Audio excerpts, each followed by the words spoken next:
गुरु महाराज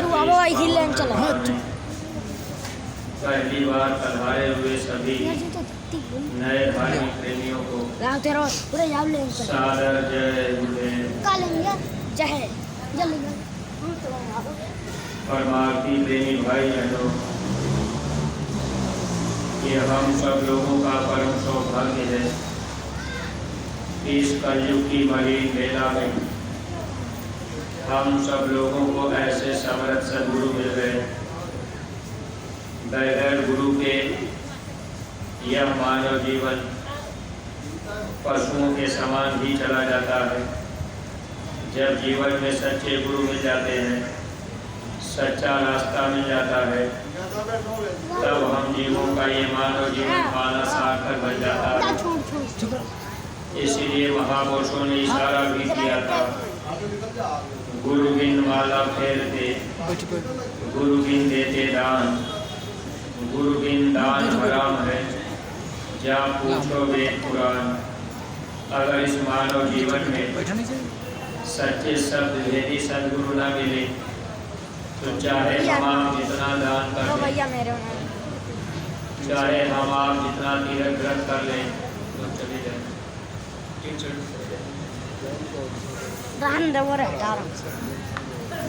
देखिए, पानी की बूंदें अगर गिर रही हो तो आप पीछे टीन शेड में चले जाएंगे, पीछे की तरफ जगह है। और पानी अगर ज़्यादा हो तो आप उसको जो मैट बिछी है उसको मोड़ देंगे, अपने सब लोग पीछे टीन शेड में चले जाएंगे। परमार्थी प्रेमी भाई बहनों, महापुरुषों ने इसलिए इशारा भी किया था ताकि हम सब लोग पुस्तकों को पढ़कर, महात्माओं की वचन वाणियों को सुनकर मानव जीवन में सच्चे सद्गुरु की तलाश कर लेंगे। अगर इस मानव जीवन में गुरु नहीं मिले और ये मानव जीवन बिल्कुल हम लोगों का व्यर्थ में ही चला जाता है। जिस काम के लिए हम आप इस मनुष्य शरीर में आए वह काम भी हम आप नहीं कर पाते। तो महापुरुषों ने इशारा किया था, अगर जीवन में गुरु नहीं मिले, आपने जीवन भर माला फेर दी, आपने जीवन भर इधर उधर चाहे जितना भी खर्च कर दिया, चाहे आप दान में जितना भी लुटा दीजिए, लेकिन वह आपका बेकार ही जाएगा, आपके अपने लिए कोई लाभ नहीं होगा। जब महापुरुष आते हैं तो महापुरुष हम जीवों को मानव शरीर का असली काम क्या है, इस काम को करने की विधि बता देते हैं। महात्मा घर परिवार नहीं छुड़ाते, जंगल में नहीं भेजते।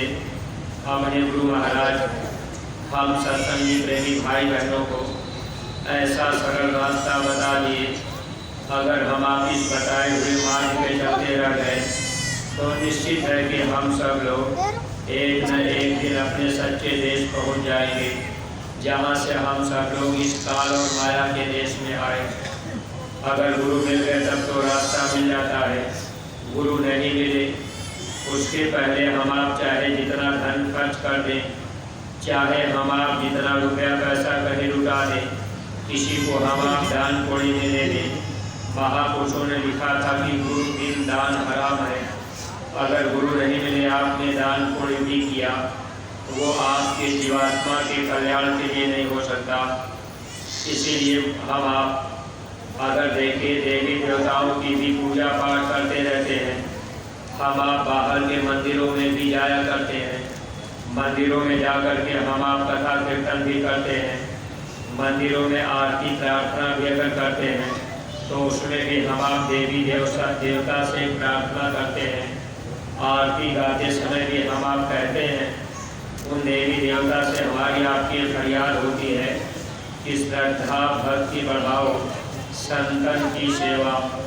जब तक जीवन में संत नहीं मिलेंगे और संतों के प्रति श्रद्धा और भक्ति अगर भाव हमारा आपका नहीं हुआ तो ये जीवन भर हम आप बाहर भटकते रह जाए, ये मानव जीवन धोखे में निकल जाता है। इसीलिए रामायण में गोस्वामी जी महाराज ने साफ साफ इस बात को लिख दिया था कि हे इंसान, बगैर गुरु के आप भवसागर से पार नहीं जा सकते। दुनिया की सारी दौलत हम आप इकट्ठा कर लें, लेकिन जब तक जीवन में सच्चे शब्द भेदी गुरु नहीं मिलेंगे तब तक ये जीवात्मा भवसागर से पार नहीं जाएगी। इसलिए गुरु के विषय में भी महात्माओं ने इशारा किया था। गुरु गुरु में भेद है, गुरु गुरु में भाव, सोई गुरु नित बंधिए, जो शब्द बतावे दाव। ऐसे सदगुरु मिल जाए जो शब्द का भेद बता दे, यानी इस मनुष्य शरीर में बैठ करके बाहर के कान को बंद करके उस परमात्मा की वाणी को सुनने का भेद बता दे। वह जो घंटे घड़ियाल हवा बाहर में बजा रहे, महापुरुषों ने कहा इस मनुष्य मंदिर में वो आवाज़ आती है जिसके लिए महात्माओं ने इशारा भी किया है। बिना बजाए निष्ठिन बाजे, घंटा शंख नगारी रे, बहिरा सुन सुन मस्त होता है तन की सुधी विसारी रे। अब महात्माओं की वाणी लिखी हुई है ताकि हम लोग जब कभी पढ़ेंगे या कोई सुना देगा तो हम आप सुन करके समझेंगे और हम आप कहीं ऐसे महात्मा की खोज करेंगे ताकि इस मनुष्य मंदिर में हम आप रह करके उस घंटे घड़ियाल की आवाज़ को सुनने की कोशिश करने लगे। जब वो आवाज़, जब वो शब्द सुनाई देने लगेगा तब ये जीवात्मा अपने सच्चे देश चली जाएगी। लेकिन आज तक हम आप गीता, रामायण, पुराण, बाइबल को पढ़ते हुए भी तीर्थ व्रत पूजा पाठ करते रहे, महात्माओं की लिखी हुई वाणियों को भी सुनते रहे। अब कबीर वाणी को भी हम आप मंदिर में बजाते सुनते रहे, लेकिन हम आप इस पर विचार नहीं कर पाए। जो भी नए प्रेमी भाई बहन आप गुरु महाराज के इस पावन दरबार में पधारे हुए हैं, आज आपको पूज्य महाराज जी ने नए प्रेमी भाई बहनों को जो सुमिरन, ध्यान और भजन करने का रास्ता पूज्य महाराज जी आप प्रेमी भाई बहनों को बताए हैं। अगर आप उस रास्ते पर चलने लगेंगे तो यही मनुष्य शरीर ही असली भगवान का मंदिर है। और इस मनुष्य मंदिर में बिना बजाए घंटा शंख की आवाज़ आती है, ऐसा महापुरुषों ने पहले ही लिख दिया था। फिर भी हम आप इस पर विचार नहीं कर पाए, खोज नहीं कर पाए।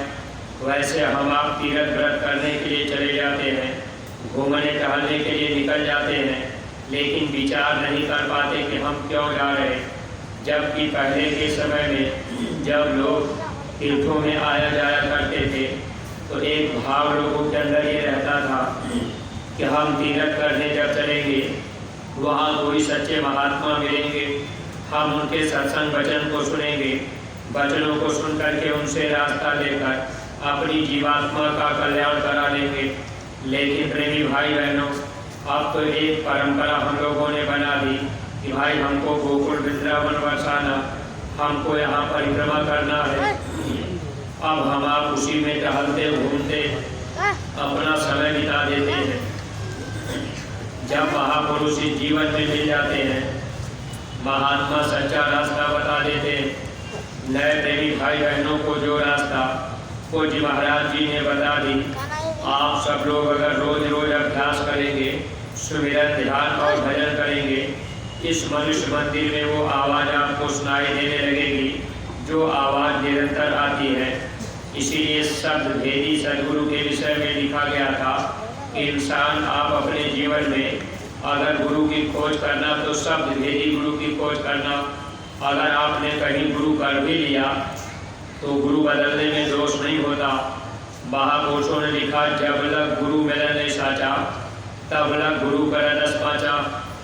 10-20 गुरु आप बदल सकते हैं, गुरु बदलने में कोई पाप नहीं लगता। लेकिन प्रेमी भाई बहनों, जब तक सच्चे गुरु नहीं मिलते तब तक सच्चा रास्ता नहीं मिल पाता।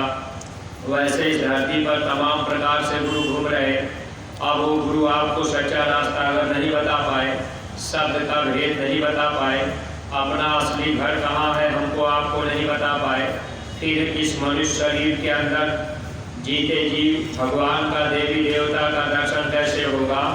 अगर इस भेद को गुरु नहीं बता पाए, फिर हम आप अगर बाहर भटकते रह गए तो ये जीवन धोखे में निकल जाएगा।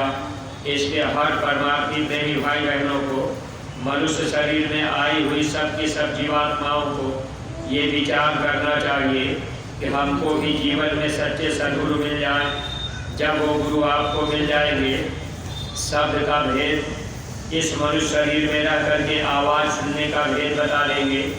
जो भी नए प्रेमी भाई बहन गुरु महाराज के दरबार में पधारे, अगर आपको ये रास्ता अभी तक नहीं मिल पाया तो देखिए गुरु महाराज की दया कृपा से इस समय पूज्य महाराज जी नए प्रेमी भाई बहनों को रोज रोज सत्संग और नामदान ये दोनों चीज़ें देते जा रहे, यानी सत्संग भी लोगों को मिलता जा रहा, साथ ही साथ नामदान प्रभु प्राप्ति का सरल रास्ता पूज्य महाराज जी नए प्रेमी भाई बहनों को बताते जा रहे। और जो भी प्रेमी भाई बहन समय निकाल करके इस रास्ते को ले लेंगे, आप नाम की दौलत पा करके नाम की कमाई करने लगेंगे तो आपका ये मानव जीवन पाना सार्थक हो जाएगा। लेकिन देखिए हम लोगों का ये मन बराबर धोखा देता रहता है। पूज्य महाराज जी सत्संग लगभग 8:30 बजे रोज शुरू ही कर देते हैं। अब हम लोगों को 8 बजे सुबह बुला भी दिया जाता है कि भाई 8 बजे तक आप आधे घंटे पहले इकट्ठा हो जाएंगे तो पूरी बातें आपको सुनने को मिलेंगी। सत्संग से कितना बड़ा लाभ मिलता है, इस पर कभी हम आप विचार ही नहीं कर पाए। अगर आज दुनिया के लोग गीता रामायण को पढ़कर इस बात पर विचार किए होते तो सत्संग छोड़कर कोई भी आदमी इधर उधर घूमने टहलने के लिए न जाते। महापुरुषों ने लिखा था कि बड़े भाग्य पाई सत्संगा। जीवन में जब बहुत बड़ा सौभाग्य उदय होता है तभी हम जीवों को सत्संग सुनने का मौका मिलता है। तो जो भी नए प्रेमी भाई बहन आप गुरु महाराज के दरबार में पधारे हुए हैं, देखिए कल का दिन भी आपके जीवन में बड़ा सौभाग्यशाली होगा। अगर आप सुबह 8 बजे गुरु महाराज की कुटिया में पहुंच जाएंगे और लगभग आप अपना 2 घंटे का समय दे देंगे, सत्संग के वचनों को आप ध्यान से सुन लेंगे। उसी सत्संग में पूज्य महाराज जी आपको नाम दान यानी सुमिरन ध्यान और भजन करने का रास्ता बता देंगे। अगर आप सुमिरन ध्यान और भजन करने लगेंगे, महापुरुष के वचन वाणियों को मानने लगेंगे तो आपका लोक और परलोक दोनों बन जाएगा। कभी कभी बहुत से प्रेमी भाई बहन हम आप सत्संग में आते हैं, सत्संग में आए, मथुरा आए, नामदान लिए। देखिए जैसे इस समय जिले से ब्लॉकों से जिम्मेदार प्रेमी भाई बहन नए लोगों को तैयार करके मथुरा गुरु दरबार में ले आ रहे, इस समय ये बहुत बड़ी सेवा है और हर सत्संगी प्रेमी भाई बहनों को ध्यान रखना है। ब्लॉक के जिम्मेदार प्रेमियों को, न्याय पंचायत के जिम्मेदार प्रेमियों को या जो सक्रिय कार्यकर्ता जिले में तहसील में हैं, आप सब लोगों की इस समय ये जिम्मेदारी है कि आप नए प्रेमी भाई बहनों को समझा बता करके किसी भी तरह से अगर आप गुरु महाराज के दरबार में इस समय पहुंचा देंगे, इसका बहुत बड़ा लाभ आपको मिलेगा। और ये बहुत बड़ी सेवा का मौका हम सत्संगी प्रेमी भाई बहनों को पूज्य महाराज जी ने दे रखी है। लेकिन जो भी नए प्रेमी भाई बहन आप गुरु महाराज के दरबार में आए, आप सत्संग भी सुने, नामदान भी पाए। मान लीजिए आप अपने घर परिवार में लौट के गए और बीच में कहीं घर में आप पहुँचे, कोई बीमारी आ गई या कोई घर में ऐसी बाधा तकलीफ आ गई। कभी कभी प्रेमी भाई बहन धोखा खा जाते हैं। जैसे आप मथुरा से लौट करके पहुँचे, घर में आपकी गाय भैंस अगर मर गई या कोई और घटना घट गई, कोई नुकसान हो गया और कोई किसी का कहीं एक्सीडेंट हो गया, अब बीमारी ही आ गई, तब ये मन धोखा दे जाता है। अगल बगल के लोग कहने लगते हैं कि देखिए आप मथुरा गए तो आपका नुकसान हो गया। परमार्थी प्रेमी भाई बहनों, ये कभी कभी ऐसी घटनाएं जीवों के जीवन में गुजर जाती हैं और इसी में कितने जीव सच्चे रास्ते से हट जाते हैं। ये मन बराबर परमार्थ के रास्ते से जीव को हटाने का काम किया करता है। महापुरुष के सत्संग से किसी का नुकसान नहीं होता, उसमें हमको आपको लाभ ही मिलता है।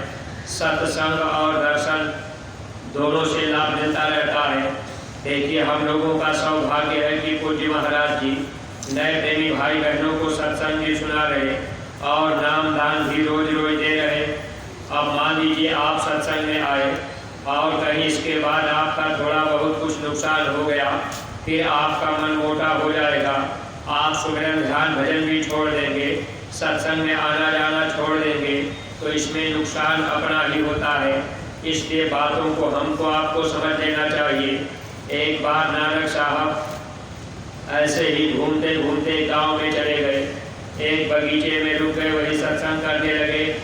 जब अगल बगल लोगों को पता लग गया कि यहाँ कोई महात्मा आए हैं, सत्संग होता है, अब अगल बगल गांव के लोग आने जाने लगे। एक दिन सत्संग बगीचे में हो रहा था, वहाँ थोड़ी बहुत भीड़ लगी हुई थी। एक राजा का लड़का राजकुमार घोड़े पर बैठ के जा रहा। राजकुमार ने देखा बगीचे में भीड़ लगी है। राजकुमार पूछा लोगों से, वहाँ क्या हो रहा है, ये भीड़ क्यों लगी? अब लोगों ने बता दिया, कहा महाराज एक महात्मा जी का सत्संग हो रहा है, लोग सत्संग और दर्शन का लाभ ले रहे। अब राजकुमार को पता नहीं था कि सत्संग क्या होता है, अब दर्शन क्या होता है, महात्मा क्या होते, क्योंकि इस मानव जीवन में हम आप महात्माओं की कदर कीमत करना भूल गए, क्योंकि सच्चे महात्मा हमको आपको नहीं मिल पाए। अगर हम आप महात्माओं के पास भी गए तो वहाँ हम आप धोखा खा गए। आप धोखा क्यों खा जाते हैं? हम आप महात्मा के पास इसलिए जाते हैं कि चलो हम महात्मा जी के पास चलेंगे, वहाँ महात्मा जी से हम कुछ न कुछ संसार की चीज़ मांग लेंगे, चाहे बेटी बेटा मांग ले, धन दौलत मांग ले। एक तरह से हम आप महात्मा को ठगने धोखा देने जाते हैं। लेकिन प्रेमी भाई बहन, अगर सच्चे महात्मा मिल गए, सच्चे भाव से हम आप उनके पास गए, तो महात्मा दोनों तरह की चीज़ें दे देते हैं। यानी संसार की भी दौलत थोड़ी बहुत मिल जाती है और उसी के साथ साथ महात्मा आत्मा का भी धन दे देते हैं। लेकिन जब पूरे महात्मा आपको नहीं मिलेंगे, अगर गुरु अंधा मिल गए, चेला भी बहरा, तो दोनों को नरक जाना पड़ता है। इसीलिए पूरे गुरु के विषय में महात्माओं ने इशारा किया था कि हे इंसान, आप शब्द भेदी गुरु की खोज कर लेना। अगर वो गुरु आपको मिल जाएंगे तब आपको सच्चा रास्ता मिल जाएगा। अब मान लीजिए आप महात्मा के करीब गए, अब महात्मा से आपने कुछ चाहा, वो चीज़ नहीं मिली, फिर आपको धोखा मिल गया, तो आपका मन महात्मा के प्रति खराब हो जाता है।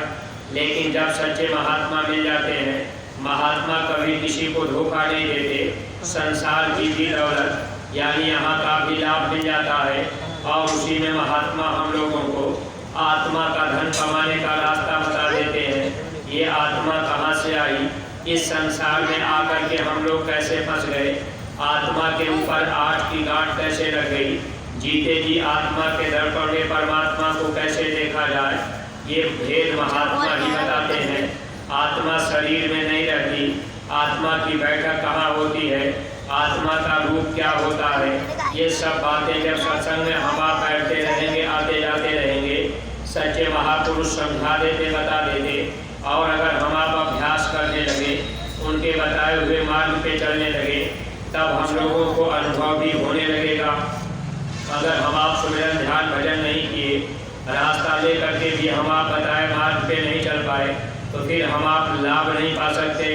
अब वो राजकुमार जब ये बात सुना कि महात्मा के सत्संग और दर्शन से लाभ मिलता है, अब वो भी चला गया घोड़े पर बैठे बैठे। अब घोड़े को खड़ा करके अब राजकुमार बैठा रहा, थोड़ी देर सत्संग सुना। अब सत्संग के वचन इतनी जल्दी किसी के अंदर प्रवेश नहीं कर पाते, इसीलिए गोस्वामी जी महाराज ने उस प्रभु से बार बार सत्संग मांगा कि हमको बार बार सत्संग मिले। सत्संग से जीवों को बहुत बड़ा लाभ मिलता है। आज हम आप घंटा 2 घंटा अपना समय नहीं दे पाते, अगर कभी सत्संग सुनने का मौका भी मिल गया तो हम आप प्रेमी भाई बहन समय नहीं दे पाते। अब हमको आपको जल्दी लगी रहती है कि भाई हमको यहाँ टहलना, वहाँ घूमना, यहाँ जाना है, और इसी में ये समय हम लोगों का निकल जाता। जब वो राजकुमार थोड़ी देर घोड़े पर बैठे बैठे सुन लिया और महात्मा जी का दर्शन दूर से ही कर लिया, फिर उसने वो चल दिया। जब राजकुमार अपने घर में पहुंचा, रात को खाना खाने के बाद जब वो बिस्तर पर लेटा, तो उसके अंदर भाव तो ये बना था कि महात्मा का सत्संग और दर्शन कर लेने से दोनों से लाभ मिलता है। लेकिन रात में जब राजकुमार सोया हुआ है, राजकुमार स्वप्न देख रहा है कि मैं राजा हूँ, जंगल में शिकार खेलने गया। अब वो जंगल में शिकार खेलने जब पहुँचा तो स्वप्न सपने में ये बात देख रहा, तो वहाँ एक राक्षसी मिल गई, शिकार नहीं मिला। जब वो शिकार की तलाश में घनघोर जंगल में निकल गया, राक्षसी मिल गई, राक्षसी ने उससे प्रेम कर लिया। जब राजा का प्रेम राक्षसी से हो गया, अब दोनों साथ साथ रहने लगे। फिर धीरे धीरे 2-3 बच्चे हो गए। अब ये बच्चे जब बड़े हो गए तो वो बच्चे मांस खाने को मांगे। मांस मनुष्य का भोजन नहीं होता, लेकिन आज हम आप मनुष्य होकर के भी अपना भोजन भूल गए। जब हम आप महात्माओं के पास आते जाते रहते, सत्संग के वचनों को हम आप सुनते रहते, तो कम से कम अपना खान पान हम लोगों का ठीक रहता। आज हम आप मांस मछली अंडा शराब खाने पीने में अपनी शान शौकत समझने लगे। लेकिन प्रेमी भाई बहनों, महापुरुषों ने पहले इशारा किया था कि हे इंसान, ये मांस मनुष्य का भोजन नहीं है। मनुष्य का भोजन क्या है? कुदरत ने हम सब जीवों के लिए इस धरती पर जितने पेड़ पौधे साग सब्जी फल फूल, ये सब कुदरत ने तैयार किया है, ये सब मनुष्य के लिए है। अब यही बात देखिए प्रेमी भाई बहनों, मुसलमान भाइयों के किताबों में भी लिखी गई थी। खुदा का पैगाम सुनाया गया था कि हे इंसान, मैंने तेरे लिए तरह तरह के पेड़ पौधे, ताड़ खजूर फल फूल सूखे गीले मेवा मिश्री दूध भी पैदा किया। आप इसका सेवन करो, घृत और बदबूदार मांस का सेवन मत करो। मांस मनुष्य का भोजन नहीं। लिखा तो मुसलमान भाइयों के भी किताबों में। और हम धार्मिक प्रेमी भाई बहन, अब जो हम आप अपने को हिंदू समझते हैं, और हिंदू का मतलब है कि हिंसा का अंग हमारे अंदर होना ही नहीं चाहिए, लेकिन आज हम आप हिंसा पर उतर गए। आज हम आप जीव की हिंसा भी करने लगे। आज हम आप अपने जबान से भी हिंसा करने लगे। आज हम आप अपनी वाणी से भी हिंसा, आँख से भी हिंसा, हर तरह से हम आप हिंसा पर उतर गए। अगर ये हिंसा हम आप नहीं छोड़ेंगे तो महापुरुषों ने कहा कि हिंसा बहुत बड़ा पाप है, और आगे ऐसा समय आ रहा है अधर्म के रास्ते पर चलने वाले जीवों को भारी तकलीफ उठानी पड़ेगी। इसलिए प्रेमी भाई बहनों, अगर हम लोग अपने जीवन में अगर अहिंसा अपना लेंगे, यानी हिंसा नहीं करेंगे, हिंसा का काम छोड़ देंगे, तो हमारा आपका ये मानव जीवन सार्थक बनेगा। थोड़ा बहुत हम आप धर्म की तरफ बढ़ने लगेंगे। अगर हम आप हिंसा करते रहे, मांस मछली अंडा शराब खाते पीते रहे, अब हम आप गांजा का भी सेवन करते रहे, तो फिर हम आप तो धोखा ही धोखा खा रहे। इसलिए आप इस बात को थोड़ा ध्यान रखिएगा। वैसे हम आप जितने भी प्रेमी भाई बहन, मनुष्य शरीर का मौका मिल चुका है। अगर हम आप हिंसा भी करते रहे, कहीं तीर्थ व्रत भी करने चले गए, अब बहुत से प्रेमी भाई बहन आप तीर्थ व्रत भी करने चले जाते हैं, लेकिन आप गांजा का भी सेवन कर लेते हैं। आप इस पर अच्छी तरह से विचार कर लीजिएगा। अपने बहुत से सत्संगी प्रेमी भाई बहन, जो लोग जैकेट भी पहन लिए, सत्संग में भी जुड़ गए, फिर भी अभी इधर उधर बैठ करके गांजा पी लेते हैं। आप इस बात को ध्यान में रखिएगा, गांजा पीने वाले जीव को सजा कैसे दी जाती है। कबीर मंसूर ने, कबीर साहब ने जिक्र किया है, ऐसे जीवों को जमदूत ले जाएंगे, पैर ऊपर सर नीचे करके लटका देंगे, बुधा चक्र पे आग का अंगारा रखेंगे, उपस्थ इंद्री को मुंह में लगा देंगे, और जमदूत बगल में खड़े होकर के मुद्रा से पीटेंगे, कहेंगे जोर से आप खींचो, पैर ऊपर होगा, सर नीचे होगा, टट्टी के रास्ते पर आग का अंगारा पड़ा होगा, जीव हाय हाय करके चिल्लाते हैं, वहाँ कोई हमारी आपकी मदद करने वाला नहीं। जब महात्मा हम लोगों को समझाने बताने आते हैं, अपने गुरु महाराज इस धरती पर 10 जुलाई सन 52 से लगातार 18 मई सन 2012 तक, जब तक गुरु महाराज शरीर रूप में मौजूद रहे, घूम टहल करके गुरु महाराज बड़े बड़े काफिले निकाल करके हर लोगों को ये संदेश देना चाहे। कोई जाति पाति का भेदभाव गुरु महाराज ने नहीं रखा। देखिए, गुरु महाराज के निज धाम जाने के बाद भी इस समय पूज्य महाराज जी निरंतर इस काम में लगे हुए हैं, और हम सत्संगी प्रेमी भाई बहनों को भी इसका लाभ लेने का मौका मिला हुआ है। अगर हम सब लोग एक एक गाँव को गोद ले करके अगर नए प्रेमी भाई बहनों को मथुरा तक ला दिए, पूज्य महाराज जी के सत्संग वचन को प्रेमी सुन लिए, अगर वे लोग भी शाकाहारी बन गए, भजन का रास्ता लेकर के भजन करने लगे, तो आगे आने वाली तकलीफों में उनको भी लाभ मिल जाएगा। परमार्थी प्रेमी भाई बहनों, ये बहुत बड़ा काम हम प्रेमियों के ऊपर गुरु महाराज ने सौंप दी है। स्वामी जी महाराज ने कहा था, बच्चा तुम मेरा काम कर दो, मैं तुम्हारा काम कर दूंगा। इसलिए हर सत्संगी प्रेमी भाई बहन आप एक एक गांव को गोद ले करके आप गुरु महाराज की बातें घर घर पहुंचा दीजिए और गुरु महाराज के वचनों को सुना बता समझा करके नए लोगों को हम आप मथुरा तक ला दे। रास्ता उनको भी मिल जाएगा, वे लोग भी भजन करने लगेंगे, सत्संग के वचन सुन लेंगे। अगर वे लोग भी शाकाहारी बन जाएंगे तो उनका भी मानव जीवन पाना सार्थक बन जाएगा। आज हम आप मन के कहने पर शराब पीने लगे, गांजा पीने लगे, मांस का आहार करने लगे और इसी में अपनी शान शौकत समझ रहे, जबकि महापुरुषों ने लिखा था मनुष्य का भोजन क्या है? अन्न खाए सो मानवा, मांस खाए सो स्वान, अन्न मांस दोनों भके सो प्राणी राक्षस जान। अगर हम आप अनाज भी खा रहे और मांस भी खा रहे तो महापुरुषों ने लिखा कि ऐसे प्राणियों को राक्षस की श्रेणी में रखा जाता है। जब राक्षसी के बच्चे, आप देखिए राजकुमार तो सोया हुआ था लेकिन स्वप्न देख रहा। अब वो स्वप्न देखा कि मैं जंगल में शिकार खेलने गया, राक्षसी मिल गई, उससे प्रेम हो गया, 2-3 बच्चे हो गए। जब बच्चे बड़े हो गए और अपने पिता से, राजा से बच्चों ने कहा पिताजी हमको मांस खिलाइए क्योंकि मांस राक्षसों का भोजन है। अब उस समय राजकुमार सोया हुआ है, सपने में ही सब कुछ देख रहा। जब राक्षसी के बच्चे कहे कि पिताजी मांस हमको खिला दीजिए, भूख लगी है, उस समय राजा कहने लगा बेटा इस समय हम मांस नहीं खिला पाएंगे, फिर बाद में मांस खिला देंगे, इस समय मैं कहाँ से लाऊं? बच्चे भूखे थे। बच्चों ने कहा अगर पिताजी आप मांस नहीं खिलाएंगे तो हम लोग मिल करके आपको जिंदा खा जाएंगे। जब वो राक्षसी के बच्चे अपना मुंह फाड़ करके राजा को यानी अपने पिता को खाने के लिए आगे बढ़े, इतने में राजकुमार की नींद टूट गई। जब राजकुमार की नींद टूट गई, राजकुमार बिस्तर पर बैठ गया, सोचने लगा कि जीवन में मैंने कभी इतना बुरा स्वप्न नहीं देखा था। आज मैंने एक महात्मा जी का सत्संग सुन लिया और मैंने उनका दर्शन कर लिया, तो इतना बुरा स्वप्न मैंने देखा। लोग कहते हैं कि महात्मा के सत्संग और दर्शन से लोगों को लाभ मिलता है, लेकिन हम तो दर्शन भी किए, सत्संग भी थोड़ा सा सुने, तो हमको तो ऐसा लग रहा अब राजकुमार के अंदर ये बातें उल्टी हो गई कि भाई ये तो हम तो सत्संग भी सुने, दर्शन भी किए, लेकिन हम ये देख रहे कि हमने इतना बुरा स्वप्न देखा। अब राजकुमार के अंदर क्रोध पैदा हो गया। जब सुबह हुआ, राजकुमार क्रोध में घोड़ी पर बैठा और सीधे महात्मा जी के पास बगीचे में पहुंचा। बड़े क्रोध में कहा कि लोग कहते हैं कि महात्मा का सत्संग और दर्शन दोनों का लाभ मिलता है।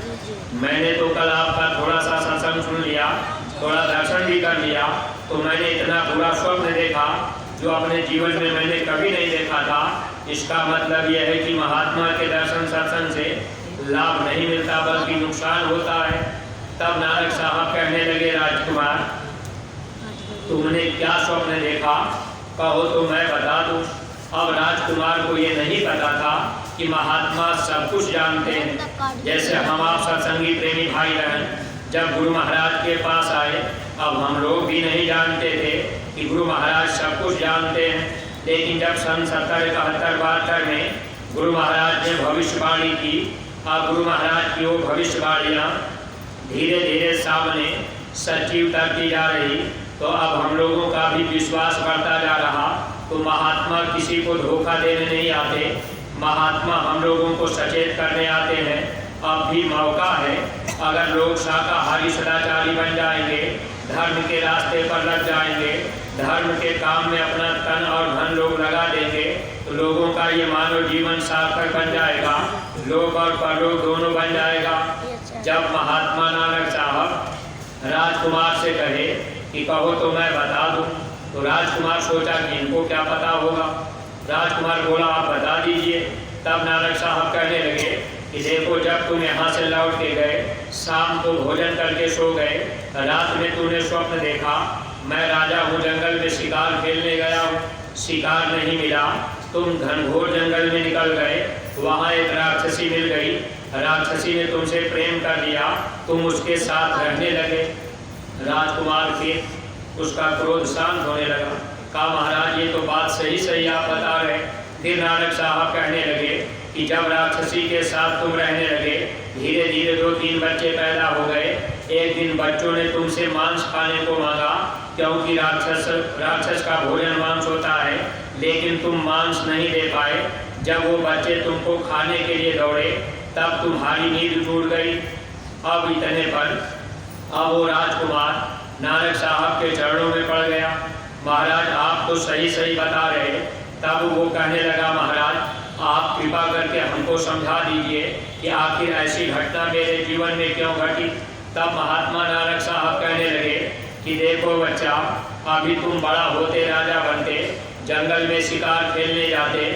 जब शिकार न मिलता तुम घनघोर जंगल में निकल जाते, वहाँ तुमसे एक राक्षसी मिलती और तुमसे प्रेम कर लेती। फिर उससे बच्चे पैदा होते, वही बच्चे तुमको जिंदा नोच नोच के खाते। लेकिन तुम बीच में सत्संग में आ गए और तुमने दर्शन कर लिया। ये कर्म तुमको जो आगे भोगना था, ये कर्म सपने में ही तुम्हारा भोगवा दिया गया। अब ये कर्म तुमको भोगना नहीं पड़ेगा। इसीलिए प्रेमी भाई बहनों, महात्मा जीवन में मिलते हैं और जब हम जीवों के कर्मों की सफाई होती है, कोई दुख तकलीफ आ जाती है, मथुरा से हम आप लौट के गए, नाम दान लेके गए, कोई ऐसी विपत्ति आ गई, घड़ी ऐसी आ गई, फिर हम आप ये सोचने लगते कि भाई हमारा तो नुकसान हो गया। परमार्थी प्रेमी भाई बहनों, ये कर्मों का देश है। लेन देन महात्मा पूरा कराते हैं, कर्म कर्जा अदा करके जीवों को महात्मा निज घर पहुँचाने का काम करते हैं। क्योंकि हम आप इस मोह ममता के संसार में फंस गए और इसी संसार को अपना मान बैठे। महात्मा यहाँ से ले जाने का सच्चा रास्ता हम जीवों को बताने का प्रयास करते हैं। इसलिए सत्संगी प्रेमी भाई बहनों, जो भी नए प्रेमी भाई बहन, आप बराबर सत्संग में आते जाते रहेंगे। आप जितना ज़्यादा सत्संग सुनेंगे, आपको उतना ही लाभ मिलता जाएगा। आप जितना जल्दी जल्दी दर्शन का लाभ लेते रहेंगे, आपको लाभ भी मिलता जाएगा। इसीलिए हमारे गुरु महाराज बराबर कोई न कोई कार्यक्रम मथुरा में किया ही करते थे। साल में 3 कार्यक्रम 4 कार्यक्रम ऐसे जगह जगह गुरु महाराज काफिले निकाल कर बराबर प्रेमियों को सत्संग और दर्शन का लाभ देते रहे। अब तो और हम लोगों को सरलता मिल गई। अब देखिए पूज्य महाराज जी ने ऐसी मौज फरमा दी है कि हम आप जब इच्छा बन जाए, अपने जिलों से ब्लॉकों से हम आप बसें करके नए प्रेमियों को तैयार करके या ट्रेन से और किसी साधन से नए लोगों को लेकर के आ गए, तो प्रेमी भाई बहन, हमको आपको नाम दान और सत्संग नए प्रेमियों को ये चीज़ मिलती जा रही। वैसे तो जब कार्यक्रम हम आप आते थे, मान लीजिए कभी दिसंबर में कार्यक्रम होता और उसी समय किसी के घर में शादी पड़ गई, तो कार्यक्रम में भी हम आप नहीं आ पाते थे। अब तो एक मौका मिल रहा है, ऐसे विषम परिस्थितियों में भी महात्मा हम जीवों को दया दे रहे। इसलिए हर सत्संगी प्रेमी भाई बहनों का फर्ज है कि आप नए लोगों को ज़्यादा से ज़्यादा उनको समझा बता करके मथुरा गुरु दरबार तक ले आवें और उनको भी नाम दान मिल जाए। वे लोग भी शाकाहारी सदाचारी बन जाएंगे, तो आगे आने वाली मुसीबतों में उनका भी बचाव हो जाएगा। लोक और परलोक दोनों बन जाएगा। अगर हम आप इन बातों पर ध्यान नहीं दे पाए तो ऐसे अपना समय धोखे में निकल जाएगा। और जो भी प्रेमी भाई बहन नाम दान पा गए, आप सुमिरन ध्यान भजन बराबर करते रहेंगे जब तक आप गुरु दरबार में हैं। अगर 1-2 दिन आप अपना यहाँ समय दे रहे, तो आप अपना समय घूमने टहलने में मत बिताया करिए। थोड़ी बहुत सेवा जब आपको बता दी जाए कि आपको यहाँ सेवा करनी है, तो सेवा कर लिया करिए। और जो पुराने सत्संगी प्रेमी भाई बहन नए लोगों को आप लेकर के आते हैं, आप भी उनको सेवा की बात बताया करिए। अरे सेवा से बहुत बड़ा जीव के कर्मों की सफाई होती है। इब्राहिम अधम बादशाह 12 साल कबीर साहब के पास सेवा किया था, तब नाम की दौलत मिली थी। और इसी धरती पर आप चाहे जिन महात्मा के इतिहास को देखें, जिन लोगों ने उस मालिक को पाया, लोगों ने सेवा किया और सेवा से लोगों को लाभ मिला। अगर जो भी नए प्रेमी भाई बहन हम आप भी थोड़ा बहुत सेवा करेंगे, इससे कर्मों की सफाई होती है। सेवरी भगवान राम का दर्शन पाने के लिए कितनी सेवा उसने की थी, हम आप इस पर कभी विचार ही नहीं कर पाते। अब हमको आपको अगर मान लीजिए नए प्रेमी भाई बहन आए, अगर कह दिया जाए कि भाई थोड़ा झाड़ू लगा दीजिए, मान लीजिए आप बड़े आदमी पढ़े लिखे हैं तो मन में पूरा लग जाएगा कि भाई यहाँ हम क्या झाड़ू लगाने आए। लेकिन सेवली ने भगवान राम को पाने के लिए कितनी सेवा की थी, तो सेवा के महत्व को आप समझा करिए और थोड़ी बहुत सेवा जरूर कर दिया करिए। जो भी आपकी इच्छा बन जाए, जो आपको बता दिया जाए कि यहाँ सेवा चल रही, तो थोड़ा सा ही आप कर दिए, हाजिरी दे दिए, तब भी आपको लाभ मिल जाएगा। धीरे धीरे भाव आपका बनने लगेगा, लोग परलोक दोनों का लाभ मिल जाएगा। देखिए आपके दूसरी क्रिया का समय हो रहा है, इसलिए प्रेमी भाई बहन हम अपनी बाणी पर विराम दे रहे। कोई बात अगर अटपटी लग गई हो तो आप लोग अपना छोटा भाई समझकर क्षमा कीजिएगा।